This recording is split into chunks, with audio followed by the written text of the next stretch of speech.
Welcome to the Tyneside Irish Cultural Society podcast with me, Michael McNally. Hi, and welcome to our February podcast. I hope you're well and staying positive in spite of these challenging times we're living through. Given recent announcements from government, it looks like there's light at the end of the tunnel. Let's just hope so, eh? Fingers crossed. Okay, without further ado, let's introduce our first guest. I'd like to welcome Aisling McDowell from Irish in Britain. Hi Aisling, how are you doing? Hiya Michael, yeah, not too bad now. Thanks very much for having me. Delighted to be the first guest of February as well. That's quite something, isn't it? It is, yes. I'm going to get you a badge and I'm going to send it to you. I should hope so. Medal. Fabulous. Listen, thank you very much for your time. And could you just tell us a little bit about Irish in Britain? So Irish in Britain are a membership organisation. So we're a sort of charity umbrella body, and we support the work of a number of Irish organisations throughout Britain. We support their growth, their development. We provide a platform for their voice. We provide networking opportunities, training opportunities. They're very diverse, so we try and bring together many different voices from the Irish community in Britain.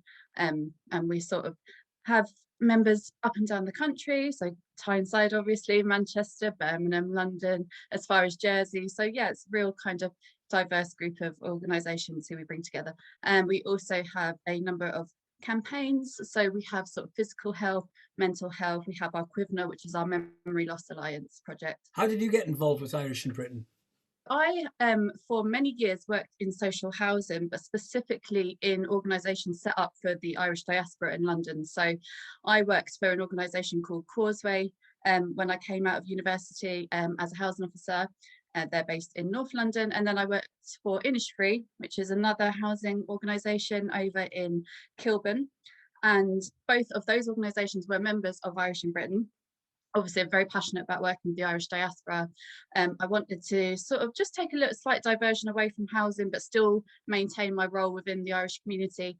And in those jobs, I'd also worked with a number of our other members. So I kind of had that grounding and I felt really passionate, and I was lucky enough that the role came up.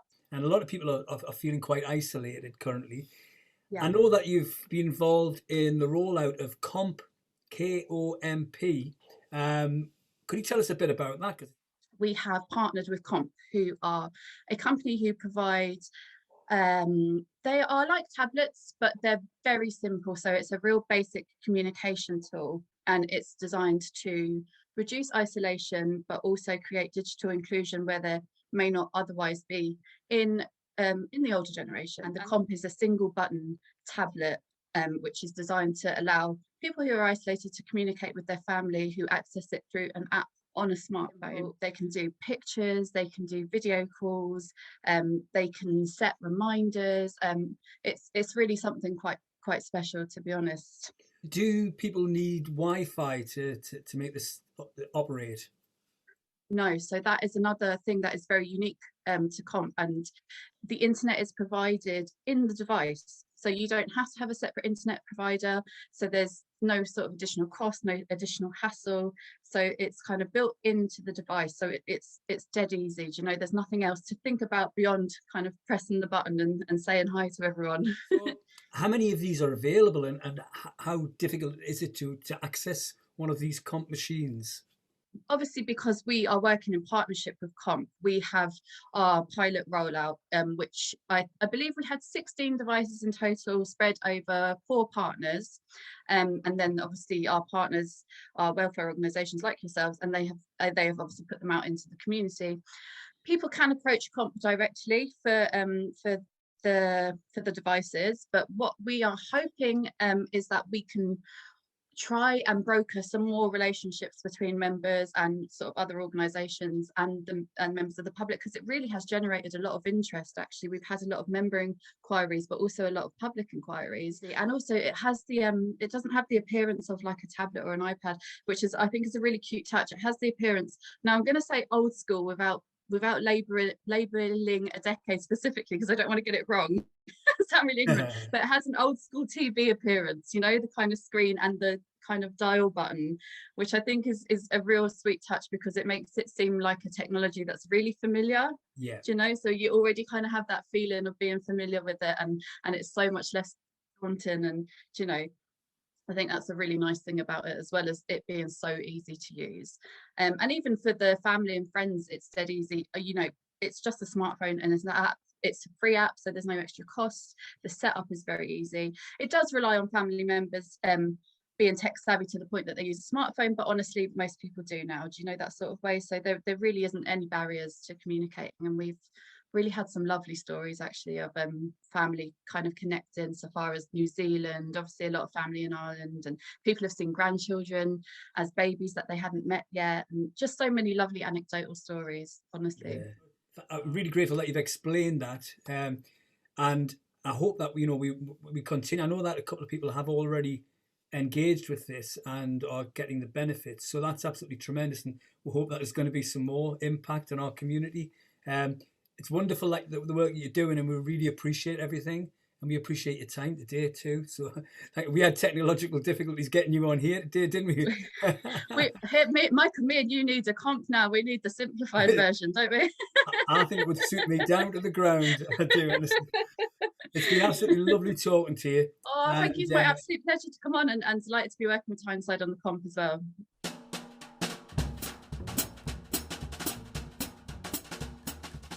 I've known that our next guest for a number of years. I think I first met him when I was quite small.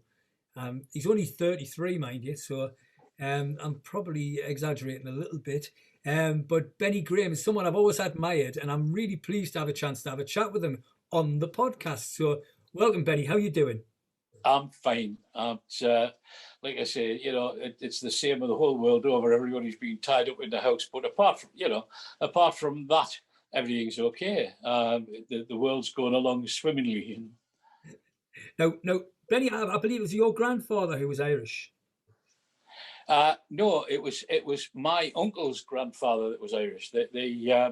My parents were both born in County Durham, but I lost them when I was a young kid, and I was brought up as a ward of court by an uncle, and it was his side of the family that came over in the famine, and they washed ashore in Towlaw in County Durham to work in the pits, and while they were at home, their name was Tool, Tool, yeah.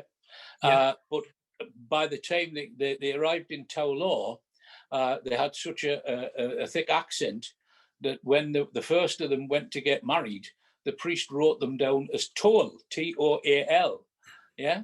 And right. So that branch of the family's been called Toal ever since, and they've come down through the generations as Toal as opposed to Toole, and that's just a dialectic thing. There's so many misspellings of Irish names, and absolutely, because a lot of people couldn't spell. Obviously, years ago, there wasn't education, and well, so I know that particular, like Mac Nally for me is son of, and it's spelled obviously Mac MAC Muck, and basically Nally itself, son of the poor man, is what it means actually. Mac Nally, or Hound of Ulster, I've been told, one of the two. There's a lot of misspellings, all the same names. It's interesting. But how much of an influence do you think that the Irishness has had in your music? And a lot, an absolute lot. I mean, it was my uncle that brought me up, towards the sort of latter end of my teenage years. He worked in the pits in Craghead, and he was a dead keen mouth organ player, as a lot of pitmen were. And so we had a tin drawer in the kitchen, and in the tin drawer there was various interesting items, like 2 big harmonicas, 2 little harmonicas, and a load of broken cigarette lighters. So I became a cigarette lighter technician who played the mouth organ. That was my playthings. And of course, when he came in from the pit, he used to stand in front of the fire and get himself warmed. And the first thing he did was get a mouth organ out and play some tunes. So he would be standing, and many a time, you'd probably get arrested for it these days, but he would be standing many a time with his trousers round his ankles, in front of a roaring coal fire, a big black range, with a mouth organ playing tunes, you know. And if that's not a lockable offence, I don't know what is. Fantastic image, isn't it? You made me think of my granddad there. I was thinking about my granddad there for a minute. It's that whole cultural thing of people performing in the house and music being there. Of course, we're talking like pre-television and only yes. had enough money could you afford a radio at a certain point, and everybody entertained each other and told stories and played music. Yeah, it was very much a sit round the kitchen table thing, you know, especially on a Sunday evening. Have some friends round, and they would do a bit of mat making. They would play cards, they would play dominoes, and invariably there'd be a song or two. So how did you start playing music? What was your first experience? What was your first ever performance? Of the first ever performance, I was sent to chapel, like you were in those days. So the first performances were things like harvest festivals in the local chapel. I won a couple of books for prizes and all that kind of, you know, the usual sort of kids thing. And as the years went by at school, I got sort of singled out because the headmaster at the junior school played the fiddle. And of course, he liked to play his fiddle, but he didn't like to play his fiddle on his own. He liked to have somebody singing. And so I got dragged out of the crowd to stand at the front again, Easter time, Christmas time, you know, school, coming up to the school holidays, school concerts, that sort of thing. And it was all, there was a program on the BBC called Singing Together. And it went for years and years and years and years. And you used to get a little booklet and songs after song after song after song after song. And they were all folk songs. 99% of them were folk songs. And so the radio was dragged out into the school hall, and all those kids sat on the bottom looking at the radio. The radio would play the tune, and you'd have some inveterate actor down in London singing with a plum in the gob, you know, and they would help you to sing the songs, but everybody sang together, and it was just one of the greatest things going, you know. Friday morning singing songs with a whole bunch of people was just great. Aye, fabulous. And now you've ended up becoming a songwriter as well as a performer, singer, and you play instruments as well. And you've worked in the theatre as well. So we all as artists, I know we all have to have many strings, you know, to survive. And I've ended up in education as well as being a performer and spent years doing that. So I understand that, but you know, you work with some great people. I mean, you were at the Northern Stage, weren't you, for quite a while in the theatre? I was there before it was Northern Stage. I was at the Playhouse, as is now, used to be called the University Theatre. And the University Theatre had a studio theatre around the back, the Gulbenkian Theatre. So there was always two shows on the go. And believe it or not, the first show that I got pulled in to do, I played the bowron and sang a couple of songs in a production of Gawain and the Green Knight, which is a story from the Mabinogion, from the Welsh thing. And that was directed by Michael Bogdanoff, no less, the fellow who Mary Whitehouse had in court for procuring a homosexual act on stage in York. He's fabulous. I mean, fabulous guy and very, very, you know, notable director. Brilliant work. His son is a director as well, and is doing very well. He did a lot of work at the university a few years back, and I came across all the students he was working with. They were so inspired by him. Yeah, he was really absolutely amazing. Yeah, fantastic. And then after that, I started at the top and worked my way down, like I always do. We came out of a sort of main house fixed theatre into touring on the road. Durham, Northumberland, Pocket in Cumbria, Tees, Cleveland Theatre Company. So I played for all of them and wrote most of the songs for their touring shows for the thick end of 15 or 20 years, you know. You say that's coming down. I think that's the most important theatre. I love it. I do. But the time as I've been involved in theatre and education or community theatre have been the best times I've ever had.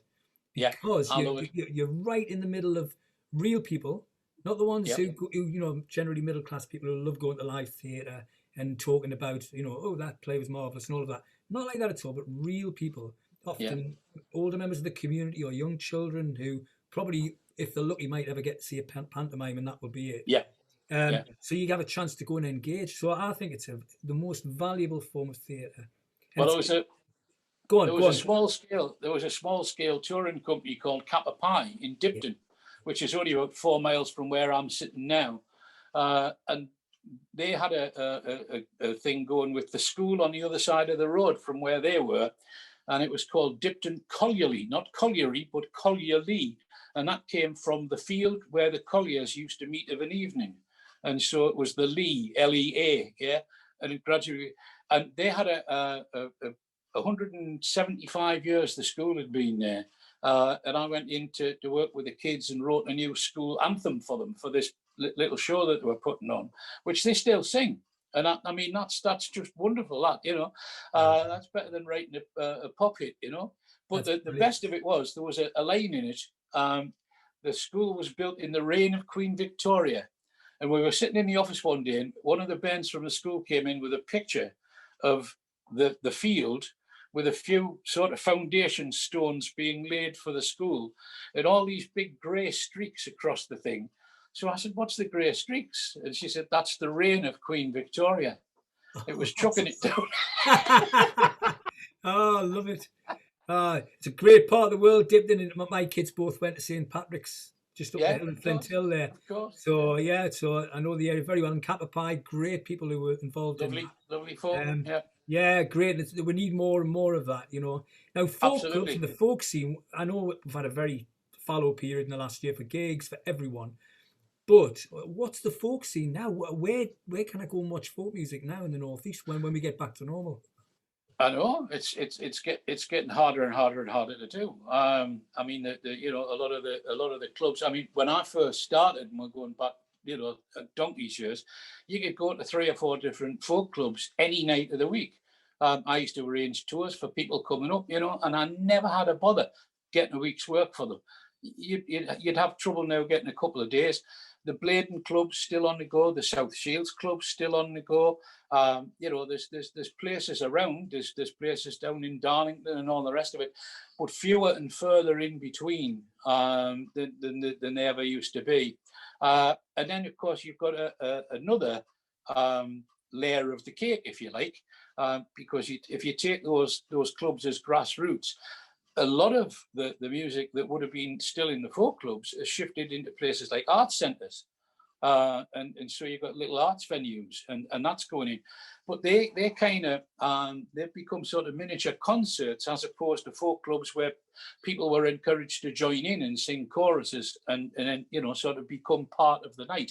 I suppose the folk clubs were a sort of folky extension of what had just been a Friday night or a Saturday night sing-song in a pub. But with a theme attached. Aye. It's I mean, I'm looking forward to everything getting back to some kind of normality and being able to watch some live music. On that note, because many people are quite isolated, obviously, and I'm really over the moon to have you here. Is there any chance of giving us a song? Of course there is. No bother at all. Awesome. Like I say, I was brought up with songs around the kitchen table, so I'll just sing unaccompanied because that's how it used to be, and this is one of the things that sort of extended from the theatre and from the folk club thing was that I began to be aware of the music that came from the northeast of England, and a lot of that is got Irish connections. A lot of the tunes were Irish tunes, and people just wrote lyrics to them. So they all knew the tune, and if you just wrote a new set of lyrics, and the supremo of that thing was a fellow called Tommy Armstrong, who was born in the 1840s, died in 1920, and he was still accessible through generations of his relatives. You could talk to people who knew him, because I mean, 1920, when I first started, that wasn't that too long ago, Just a half a lifetime, and he took all of his inspiration from locally around the Stanley, Tanfield, Dipton, you know, all of that local area. So this is from a little village called Sheel Raw, which is, if you go from where I am now up the hill to Stanley, which was the market town for the Northwest Durham coalfield, and down the other side on your way to Newcastle, you drive through Sheel Raw. But of course, nobody called Sheel Raw Sheel Raw. It was always Sheel Raw in them days. And there was a peculiar event took place the tail end of the 19th century. It flooded. Now, if you drove down it, it's a 1 in 4 hill, yeah. But halfway down, they levelled the station plane out to bring the Stanhope and Tyne Railway through. And at the bottom, there were some houses that they were on a level, and both those flat bits flooded. And so Tommy Armstrong couldn't resist it. He had to have a song called the Sheel Raw Flood, which is what you're about to get. Why, so long as I live, I'll never forget one Saturday when it was wet and everybody was nearly bet for the Saturday till the Sunday. For the ducks did quack and the cocks did cry for what was up they didn't know, and it nearly drowned it all, Sheel Raw, that nasty Sunday's morning. Oh, Mal Johnson to my husband saying to reach me stockings and me stays. For God's sake, let us hemi clears, or else, well, I'll be drowned. Oh, why, me clears, he says, the gun were mine, like Boyd and Elliot up the Tyne. I've looked for 5 and now it's 9 this nasty Sunday's morning. Oh, on the bed she begun to row, she flung her arms around the pole, saying, Lord have mercy on me soul this nasty Sunday's morning. Oh, and the very cats who run up the stairs got onto their knees to say the prayers. Now I'm thinking that they were all gone us for fares that nasty Sunday's morning. Oh, why, I felt sorry for Sally Clark. The fire was out and all was dark. She rolled to bed when out for a sock that nasty Sunday's morning. Oh, now Sal rode out with such a clatter that Bob cried out, Sal, what's the matter? She says, as up to me eyes a water, it must be a nasty morning. Oh, well, Bob jumped out of his bed and all, and he went wherever he heard a squall. But the water was always shifting, Sal, that nasty Sunday's morning. Oh, at the last the water burst up in the door, and it washed away both Bob and her, and at Tynemouth they were washed ashore that nasty Sunday's morning. Oh, Brilliant, that, Benny. Brilliant, lovely, fantastic images created, aren't they? Absolutely, brilliant pictures. You know, and, you know, again, you know, that there's a man who spent most of his life as a working coal miner, and that's what he did for most of his living, and he wrote that sort of stuff just for fun. You know, and of course, he turned it into a bit of a profession because he used to have a little do of a Friday night in the Top House pub in Stanley. And yeah, of course, you get a beer or two and a couple of bob in the back pocket and that sort of thing. You know, a bit like what we do, you know.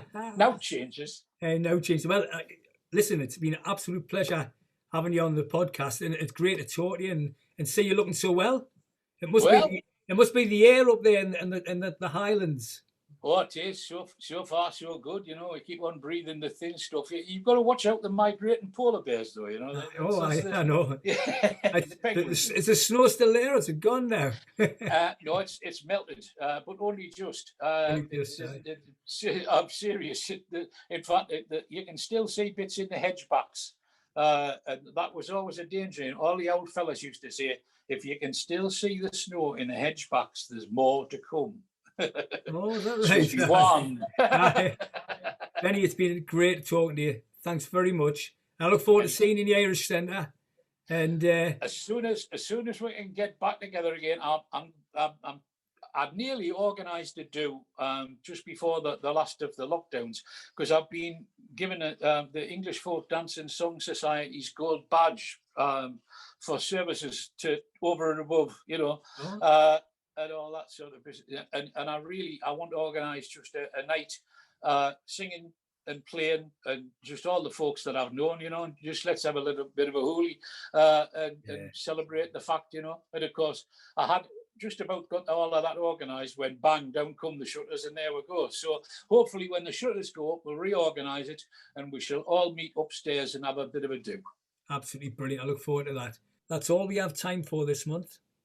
Big thank you to our guests, Aisling McDowell and Benny Graham. I'll see you all on St. Patrick's Day.